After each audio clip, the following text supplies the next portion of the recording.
Assalamualaikum warahmatullahi wabarakatuh. Selamat datang di channel Kisah Warganet. Di video kali ini saya akan membawakan sebuah kisah yang berjudul Susuk Pemikat. Cerita kali ini menceritakan seorang sales kopi yang bernama Nadia yang putus asa karena kegagalan kerja dan penyakit ibunya, sampai dia menggunakan susuk pemikat dari seorang dukun.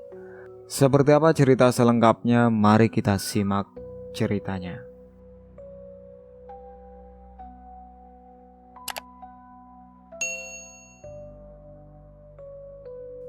Nadia menarik nafas panjang saat motornya mogok lagi di depan warung Bu Wasti.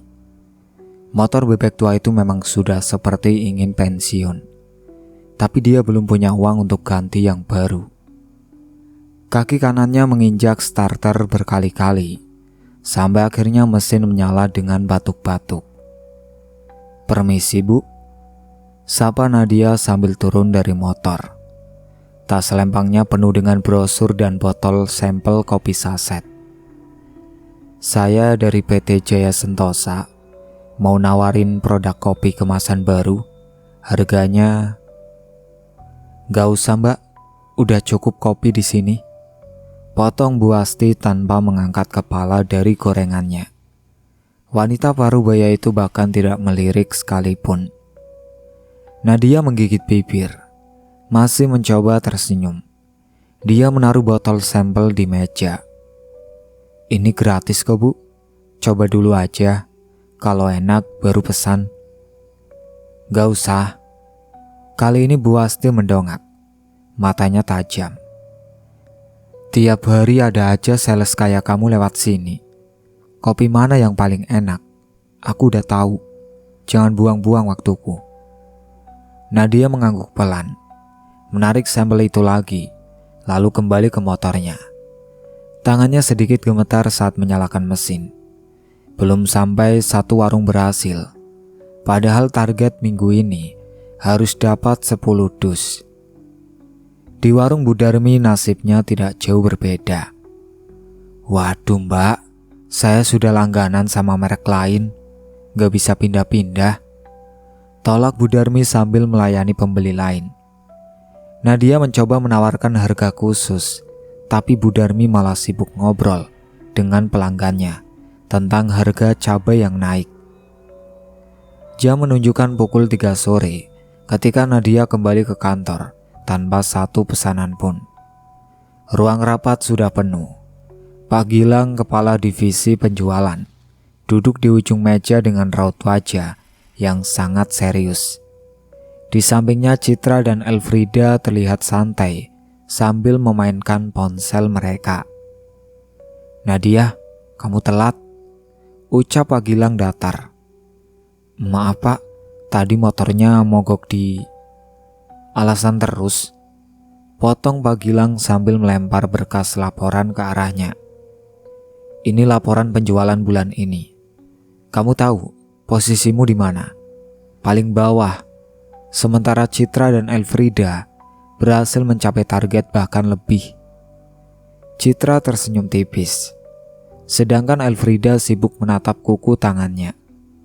Nadia menunduk, meremas ujung tasnya. "Kalau bulan depan masih begini, saya pertimbangkan untuk evaluasi ulang posisi kamu di sini," lanjut Pak Gilang. "Perusahaan gak butuh orang yang cuma bisa bawa sampel pulang pergi tanpa hasil." Nadia hanya bisa mengangguk. Dadanya sesak, seperti ada yang menindih dari dalam. Rapat selesai dengan pujian untuk Citra dan Elfrida, sementara dia keluar duluan tanpa mengucapkan sepatah kata. Malam harinya, Nadia berdiri di depan cermin kamar kontrakannya. Dia mencoba tersenyum, melihat nada bicaranya supaya lebih ramah, lebih meyakinkan. Tapi setiap kali mencoba, yang terlihat hanya wajah lelah dengan lingkaran hitam di bawah matanya. "Ibu, Bu, udah minum obatnya?" tanya Nadia sambil masuk ke kamar sebelah. Ibunya terbaring lemah di kasur tipis. Wajahnya pucat, bibirnya kering. Sakit ginjal yang dideritanya sudah setahun lebih. dan biaya cuci darah terus membengkak. Di meja kecil tumpukan nota rumah sakit dan resep obat berserakan. "Udah nak," jawab ibunya pelan. "Kamu sudah makan?" Nadia tersenyum paksa. "Udah bu, istirahat ya." Dia keluar dari kamar, menutup pintu pelan-pelan, lalu duduk di lantai ruang tamu sambil memeluk lututnya. Pikirannya melayang pada percakapan minggu lalu dengan Mbak Kusna, teman kantornya yang sudah resign. "Nadia, kalau kamu benar-benar butuh bantuan buat dagangan laris, ke dusun Janur Kuning aja, cari Mbak Moro. Katanya bisa bantu," ujar Mbak Kusna waktu itu sambil berbisik. Nadia menghela nafas panjang. Awalnya dia pikir itu cuma omong kosong, tapi sekarang pikirannya mulai berubah. Namanya terus terngiang di kepala Nadia, Mbah Moro, dusun Janur Kuning. Setiap kali dia menutup mata, kata-kata Mbak Kusna kembali terdengar jelas. Nadia bangkit dari lantai, berjalan ke kamar ibunya lagi. Pintu dibuka pelan. Ibunya sudah tertidur. Nafasnya terdengar berat dan tidak teratur. Di samping bantal ada botol obat yang hampir habis. Nadia tahu, minggu depan harus beli lagi. Tapi uang gajinya sudah habis untuk biaya cuci darah bulan ini. Dia keluar, menutup pintu tanpa suara, lalu duduk di kursi plastik di teras kecil rumah kontrakan. Langit malam gelap, hanya ada satu lampu jalan yang menyala redup di ujung gang. Angin bertiup pelan, membawa bau tanah basah dari got depan rumah tetangga. Nadia membuka ponselnya, mencari nama Mbak Kusna di daftar kontak. Jarinya bergetar saat mengetik pesan. "Mbak, soal yang waktu itu, Mbah Moro di dusun Janur Kuning, masih bisa didatengin ya?" Balasan datang cukup cepat.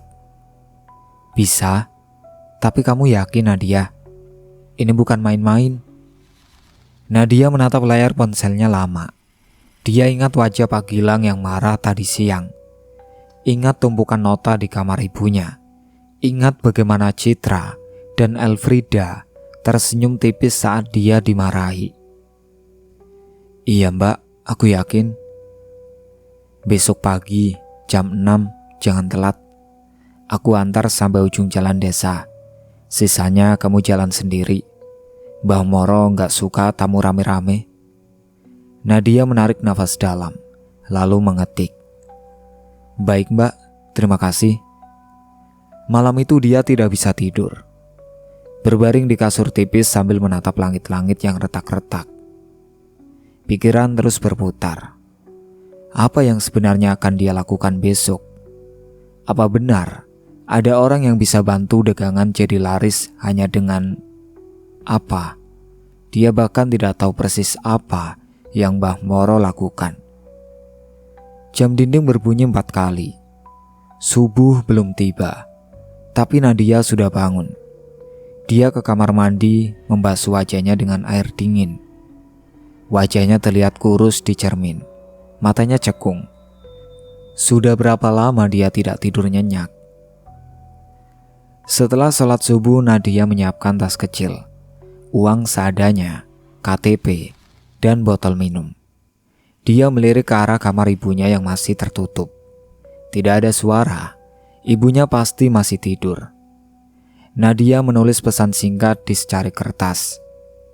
"Bu, Nadia ada urusan penting, pulang siang. Jangan lupa minum obat." Kertas itu ditaruh di meja makan, ditindih dengan gelas kosong supaya tidak terbang. Jam 6 kurang 10 ponselnya bergetar. Pesan dari Mbak Kusna. "Aku udah di depan gang." Nadia keluar, mengunci pintu pelan-pelan. Mbak Kusna sudah menunggu di atas motor matic, memakai helm full face. Nadia naik ke belakang tanpa banyak bicara. Mereka melaju cukup cepat keluar dari kota. Jalan mulai sepi, hanya ada beberapa truk dan motor lain yang lewat. Sekitar setengah jam kemudian Mbak Kusna belok ke jalan kecil yang diapit sawah dan pepohonan rimbun. "Nadia," ucap Mbak Kusna tiba-tiba tanpa menoleh. "Kalau udah ketemu Mbah Moro, apapun yang dia tawarkan, kamu pikir baik-baik, jangan asal iya." Nadia mengangguk, meski Mbak Kusna tidak melihat. "Aku serius, bantuan macam ini ada konsekuensinya. Kamu harus siap." "Aku siap, Mbak," jawab Nadia pelan, tapi suaranya tidak seyakin kata-katanya. Beberapa menit kemudian motor berhenti di depan papan kayu bertuliskan Dusun Janur Kuning, kurang 2 kilometer. Mbak Kusna turun, melepas helm. "Sampai sini aja aku antar. Lurus terus, nanti ada jembatan bambu. Lewat itu, rumahnya di seberang. Kamu akan tahu." Nadia turun perlahan.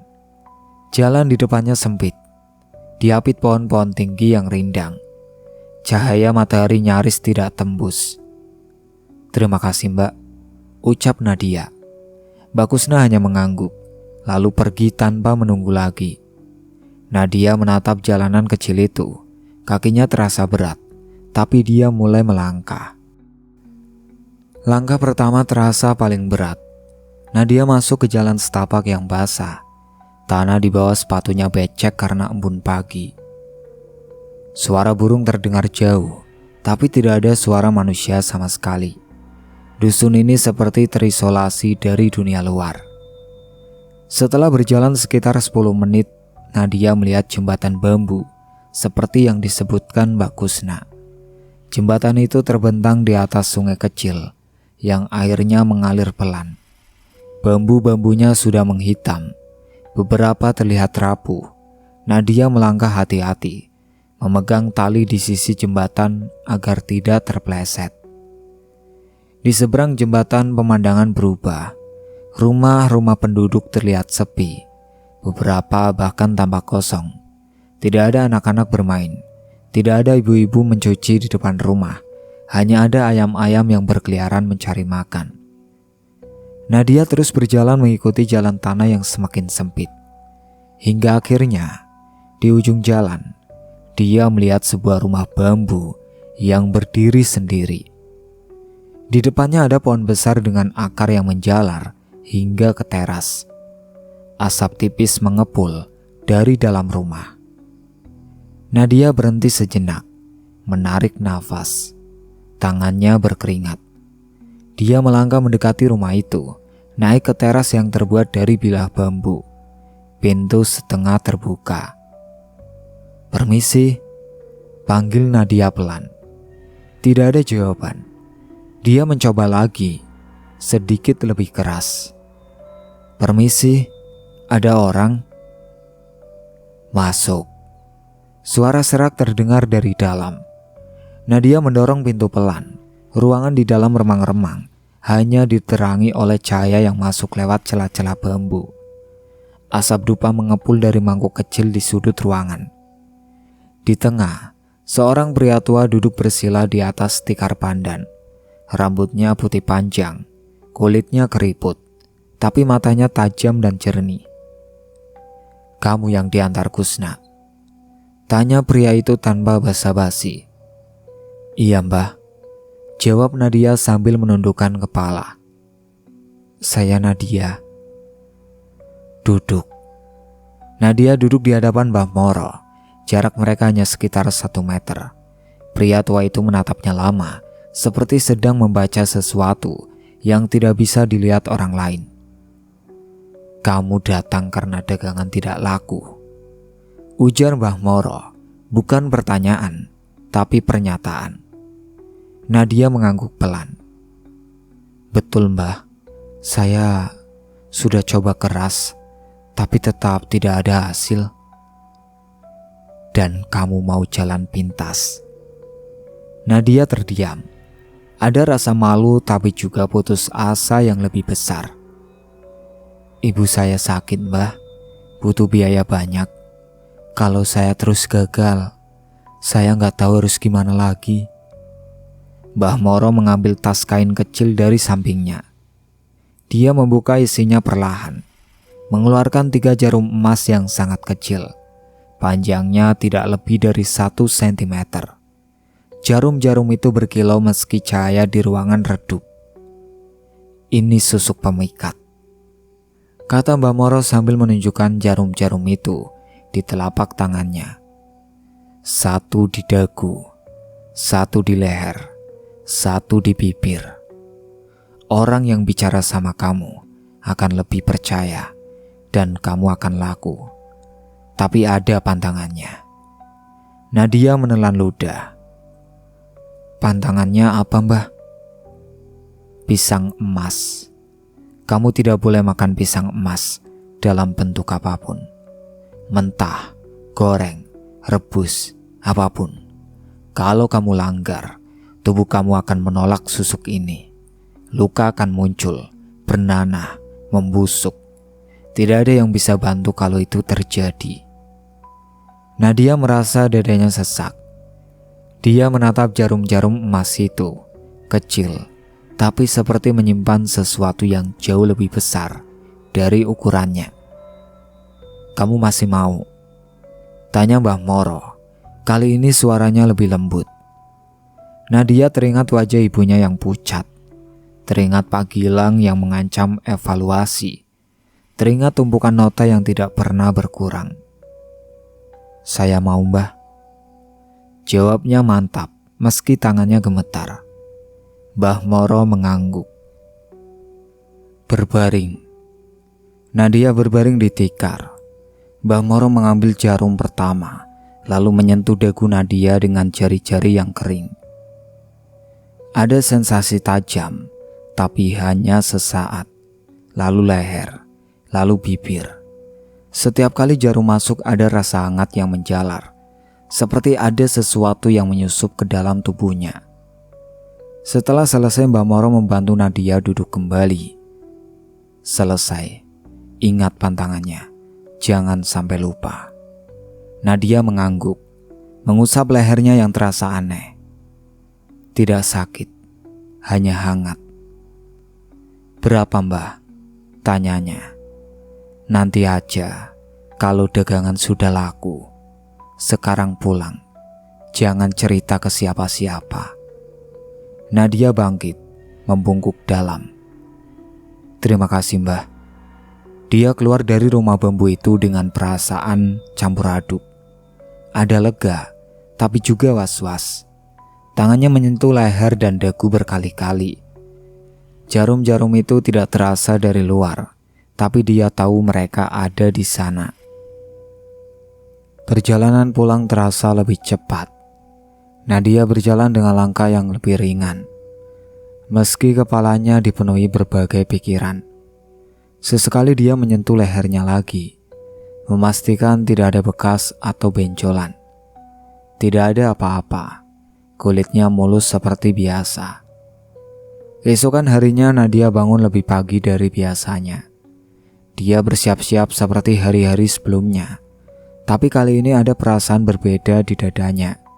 Bukan lega, bukan juga takut, lebih seperti harapan baru. Di depan cermin Nadia melihat wajahnya sendiri.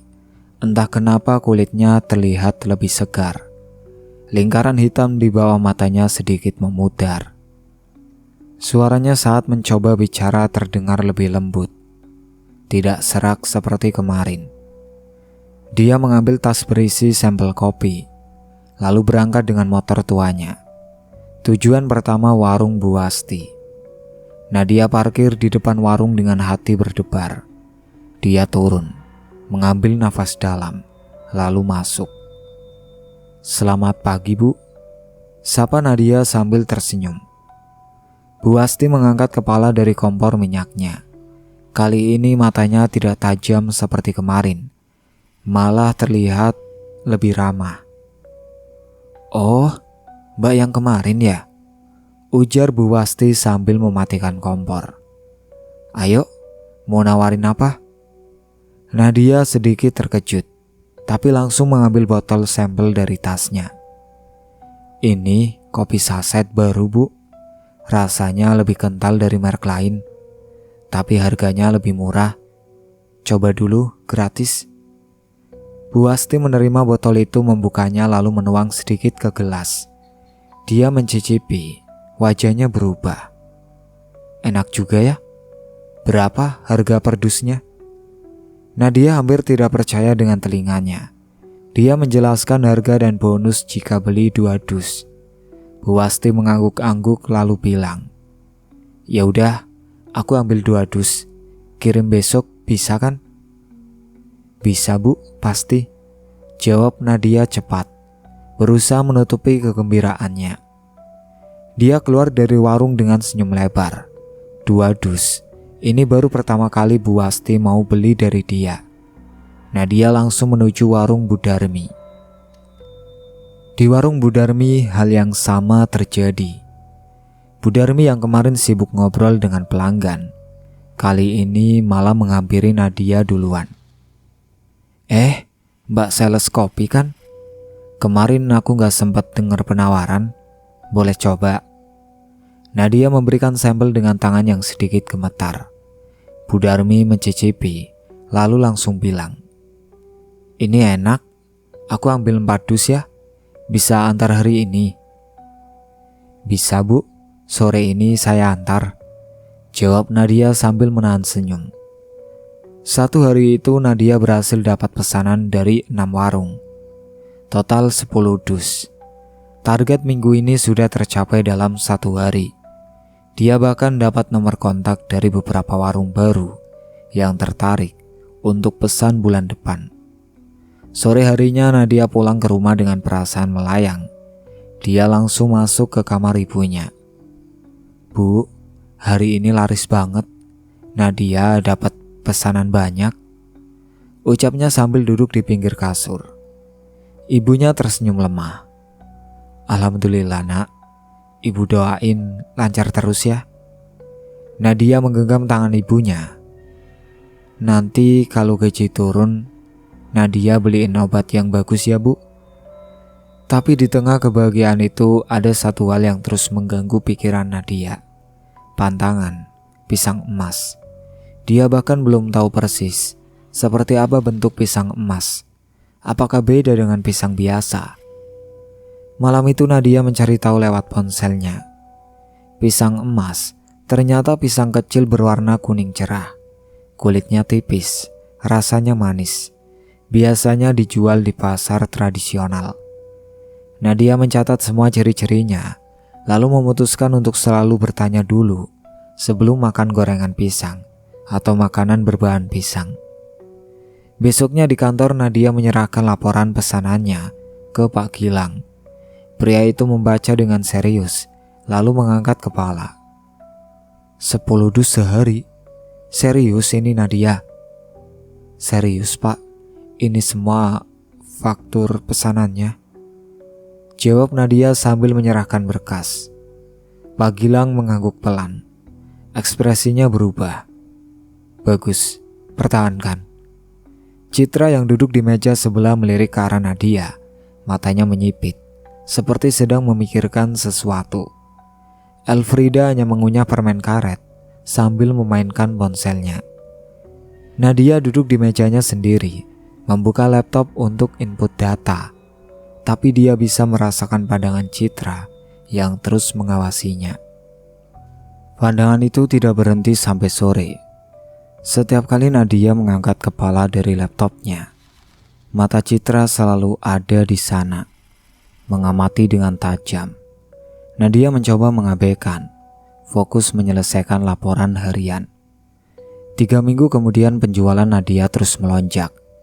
Dia tidak hanya mempertahankan 10 dus per hari, tapi bahkan naik menjadi 15 dus. Warung-warung yang sebelumnya menolaknya sekarang justru menelpon duluan untuk pesan ulang. Beberapa toko kelontong besar juga mulai tertarik. Akhir bulan itu Pak Gilang mengadakan rapat evaluasi di papan tulis. Nama-nama sales ditempel dengan angka penjualan masing-masing. Nadia ada di urutan pertama, Citra urutan ketiga, Elfrida urutan kelima.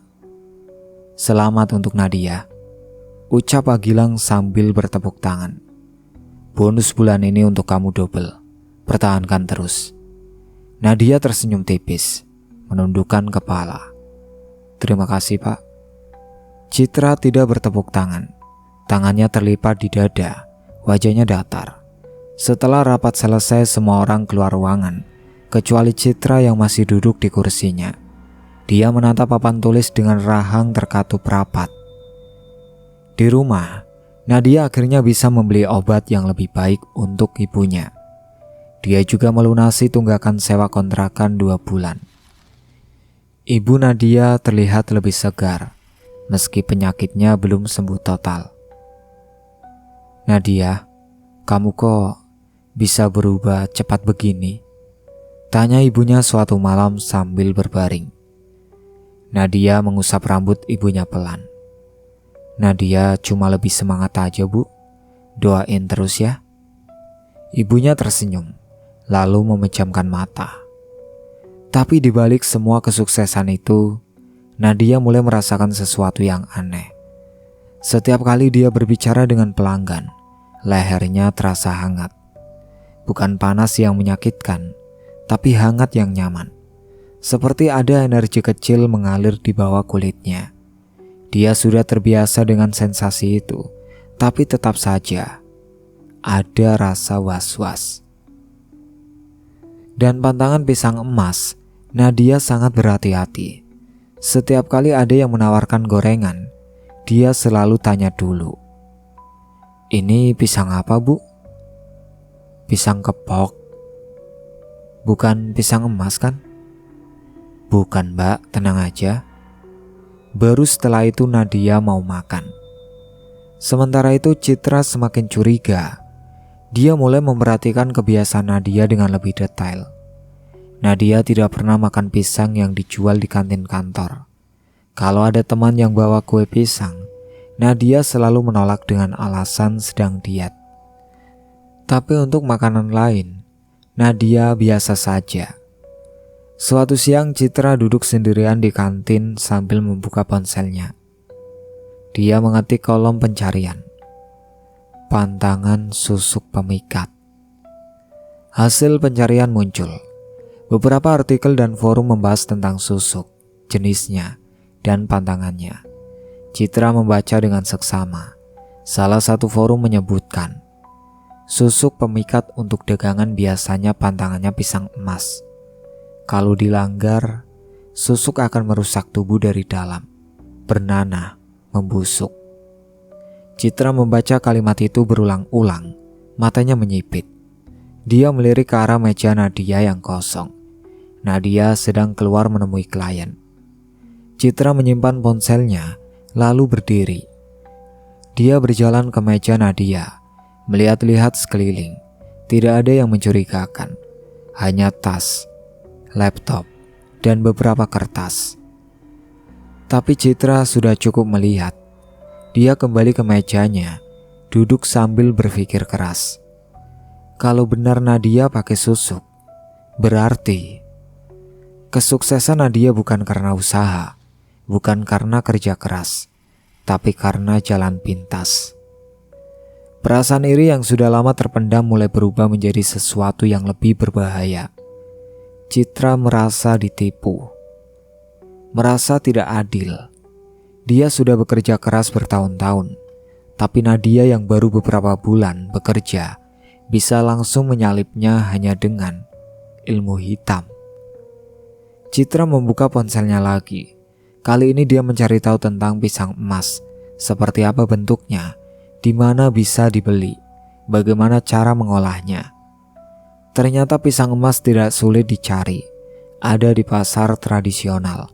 Biasanya dijual ibu-ibu penjual buah, harganya murah, bentuknya kecil, kulitnya kuning cerah, rasanya manis.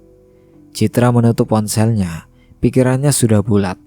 Dia akan buktikan sendiri apakah Nadia benar-benar pakai susuk atau tidak. Dan kalau benar, dia akan buat Nadia tahu akibatnya. Keesokan harinya Citra bangun lebih pagi. Dia mandi berpakaian rapi, lalu keluar rumah membawa tas belanja. Tujuannya jelas, pasar tradisional di ujung kota. Pasar sudah ramai meski baru jam 7 pagi. Citra berjalan melewati deretan pedagang sayur, daging, sampai akhirnya menemukan seorang ibu tua yang menjual buah-buahan. Di antara tumpukan jeruk dan apel, ada beberapa sisir pisang kecil berwarna kuning cerah. "Bu, ini pisang apa?" tanya Citra sambil menunjuk.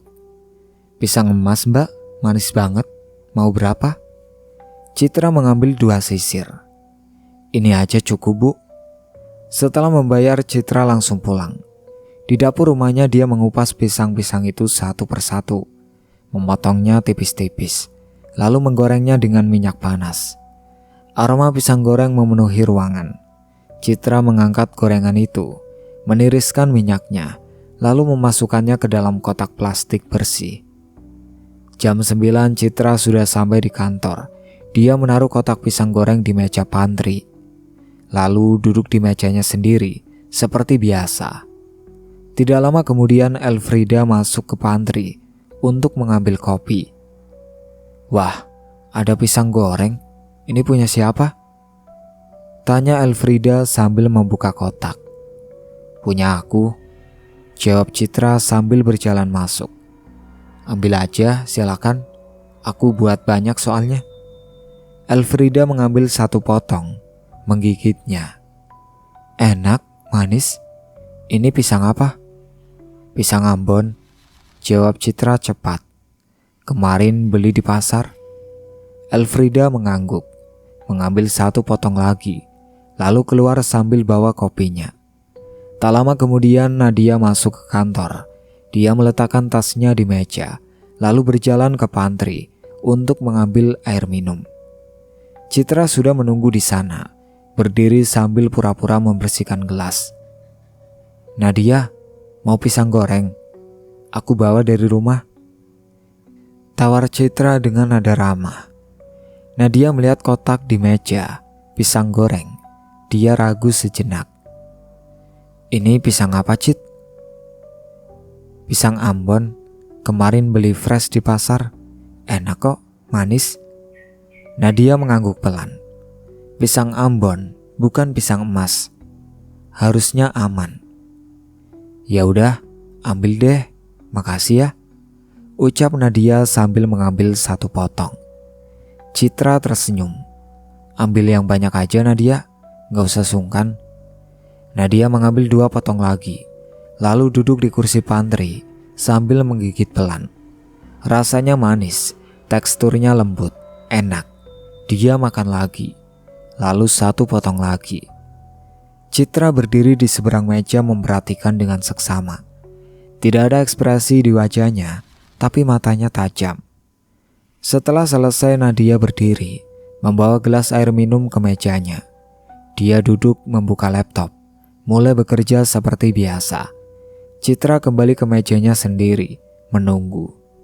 10 menit kemudian Nadia merasakan sesuatu yang aneh. Bibirnya terasa panas, tidak terlalu sakit, tapi cukup mengganggu. Dia mengusapnya dengan tangan, tapi panasnya tidak hilang, malah semakin terasa.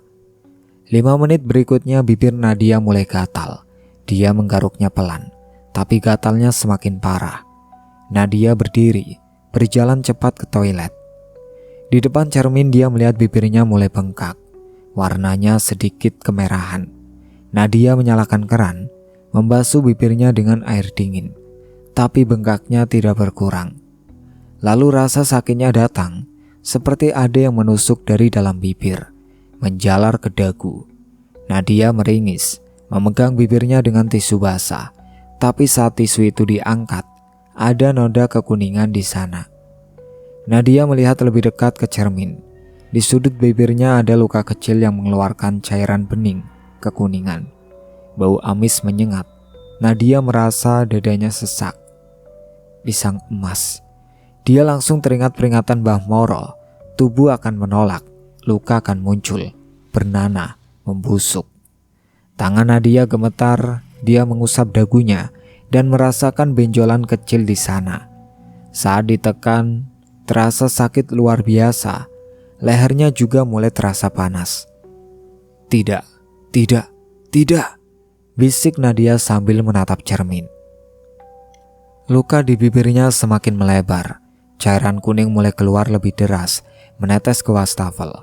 Nadia mencoba menahannya dengan tisu, tapi tisu itu cepat basah dan bau. Rasa sakit menjalar ke seluruh wajahnya, dagu, leher, bahkan rahang. Nadia menggigit bibir bawahnya sendiri karena sakit, tapi itu malah membuat lukanya robek lebih lebar. Dia keluar dari toilet dengan tangan menutupi mulut, berlari melewati kantor, tanpa melihat siapapun. Citra melihat dari meja, tapi tidak bergerak, wajahnya datar. Nadia terus berlari keluar gedung kantor. Tangannya masih menutupi mulut yang semakin basah oleh cairan bernanah. Beberapa orang di kantor melihatnya, tapi dia tidak peduli. Yang ada di pikirannya hanya satu, menjauh dari semua orang. Dia berlari ke belakang gedung, tempat yang jarang didatangi karyawan. Di sana ada jalur kecil menuju sungai yang mengalir di belakang kompleks perkantoran. Nadia pernah lewat sana sekali saat awal bekerja. Tempatnya sepi, hanya ada rerumputan liar dan bebatuan. Nadia turun ke tepi sungai sambil tersandung-sandung. Kakinya lemah. Pandangannya mulai kabur karena air mata. Rasa sakit di wajahnya semakin tidak tertahankan. Seperti ada sesuatu yang membakar dari dalam, merobek kulitnya perlahan. Dia duduk di atas batu besar, mencoba menarik nafas. Tapi saat tangannya diangkat dari mulut, dia melihat darah segar bercampur nanah kuning kental di telapak tangannya. Baunya sangat menyengat, seperti daging busuk. Nadia menoleh ke permukaan air sungai yang mengalir pelan. Bayangannya terlihat samar. Dia menunduk lebih dekat, dan apa yang dilihatnya membuat dadanya sesak. Bibirnya sudah menghitam, bukan sekedar bengkak lagi, tapi warnanya benar-benar hitam pekat, seperti terbakar. Di sudut bibir luka terbuka lebar, mengeluarkan nanah yang terus mengalir. Dagunya juga mulai bengkak, kulitnya memerah dengan bercak-bercak hitam yang menyebar. Lehernya terlihat membengkak, kulitnya seperti ditarik. Mbak Moroh, tolong, bisik Nadia sambil menangis. Tapi tidak ada yang bisa menolongnya di sini. Dia sendirian dengan rasa sakit yang semakin parah. Nadia mencoba berdiri, tapi kakinya lemas. Dia terjatuh ke tanah. Lutut dan tangannya tersangkut di bebatuan tajam. Darah keluar dari lututnya, tapi rasa sakit itu tidak ada apa-apanya dibanding wajahnya. Dia merangkak mendekati air sungai, mencoba membasuh wajahnya. Air dingin menyentuh kulit yang membengkak, tapi rasa sakitnya malah semakin tajam. Nadia merintih. Tangannya mencengkeram rumput di tepi sungai. Tubuhnya semakin lemah. Pandangannya mulai gelap. Dalam hati dia mengingat wajah ibunya, mengingat pesan Mbah Moro yang dia langgar, mengingat semua kesalahan yang sudah dia buat. Nadia mencoba berdiri lagi, tapi keseimbangannya hilang. Kakinya tergelincir di bebatuan yang licin. Tubuhnya terjatuh ke sungai dengan bunyi percikan keras. Air sungai mengalir cukup deras di bagian tengah. Nadia mencoba berenang tapi tangannya tidak punya kekuatan. Arus membawanya semakin jauh dari tepi. Dia berusaha berteriak, tapi yang keluar hanya suara serak yang tertelan oleh suara gemericik air. Tubuhnya terus terseret arus. Kepala Nadia sesekali muncul ke permukaan, tapi semakin lama semakin jarang, hingga akhirnya tidak ada lagi yang terlihat. Sore itu, seorang warga yang sedang memancing di hilir sungai menemukan tas selempang tergeletak di antara bebatuan. Tas itu basah, tapi masih utuh. Di dalamnya ada KTP atas nama Nadia, brosur kopi PT Jaya Sentosa, dan beberapa uang receh. Tidak jauh dari tas itu ada kerudung berwarna biru yang tersangkut di dahan kayu. Warga itu langsung melaporkan temuan itu ke pos keamanan. Berita menyebar cepat. Petugas keamanan kantor polisi dan beberapa karyawan PT Jaya Sentosa datang ke lokasi. Pak Gilang berdiri di tepi sungai, menatap tas yang sudah diangkat oleh polisi. Wajahnya pucat. "Itu tas Nadia," ucapnya pelan. Elfrida berdiri di belakang, tangannya menutupi mulut, matanya berkaca-kaca. Citra ada di sana juga, berdiri agak jauh dari yang lain. Wajahnya datar, tapi tangannya gemetar. Polisi dan warga mulai melakukan pencarian di sepanjang sungai. Mereka menyisir dari hulu hingga hilir, menggunakan perahu kecil dan tongkat panjang untuk memeriksa dasar sungai. Tapi tidak ada yang ditemukan. Tidak ada tubuh, tidak ada jejak lain. Pencarian berlanjut hingga malam. Lampu senter menerangi permukaan air yang gelap. Suara orang-orang memanggil nama Nadia berkali-kali, tapi sungai itu tetap diam, tidak memberikan jawaban apapun. Pencarian berlangsung selama 3 hari penuh. Polisi mendatangkan tim SAR, penyelam, bahkan anjing pelacak. Warga setempat ikut membantu menyisir sepanjang aliran sungai hingga radius 5 km dari titik ditemukannya tas Nadia. Tapi hasilnya nihil. Tubuh Nadia tidak pernah ditemukan. Hari keempat pencarian resmi dihentikan. Polisi menyimpulkan Nadia hanya terbawa arus dan kemungkinan besar tersangkut di bawah bebatuan atau terbawa jauh ke hilir yang lebih dalam. Kasus ditutup sebagai kecelakaan. Di kantor PT Jaya Sentosa, suasana berubah total. Meja Nadia dibiarkan kosong. Tidak ada yang berani duduk di sana. Pak Gilang datang ke meja itu setiap pagi, menatapnya lama, lalu kembali ke ruangannya tanpa berkata apa-apa. Dia menyesal karena terlalu keras pada Nadia. Menyesal tidak pernah bertanya apa yang sebenarnya dia alami. Elfrida sering terlihat menangis diam-diam di toilet. Dia merasa bersalah karena tidak pernah peduli saat Nadia kesulitan. Semua orang di kantor hanya fokus pada target, pada angka penjualan, tanpa pernah peduli pada sesama. Tapi yang paling berubah adalah Citra. Sejak hari kejadian itu, Citra tidak bisa tidur nyenyak. Setiap kali memejamkan mata, dia melihat wajah Nadia yang berlari sambil menutup mulut. Melihat darah dan nanah di tangannya, mendengar suara langkah kaki yang terburu-buru keluar dari kantor. Citra tahu apa yang sudah dia lakukan. Dia tahu pisang itu pisang emas. Dia sengaja memberikannya pada Nadia, dan Nadia tidak pernah kembali. Di rumah, Citra sering duduk di ruang tamu sambil memeluk lututnya. Dia tidak berani keluar rumah kalau tidak ada keperluan. Setiap kali melihat pisang, perutnya mual. Dia bahkan membuang semua pisang di rumahnya, termasuk yang masih utuh. Suatu malam Citra pergi ke tepi sungai tempat Nadia hilang. Dia berdiri di bebatuan yang sama, menatap air yang mengalir pelan. Tangannya gemetar saat dia membuka mulut. "Nadia, maafin aku," bisiknya pelan. "Aku gak nyangka. Aku gak tahu bakal separah ini. Maafin aku, Nadia." Tapi sungai tetap mengalir tanpa jawaban.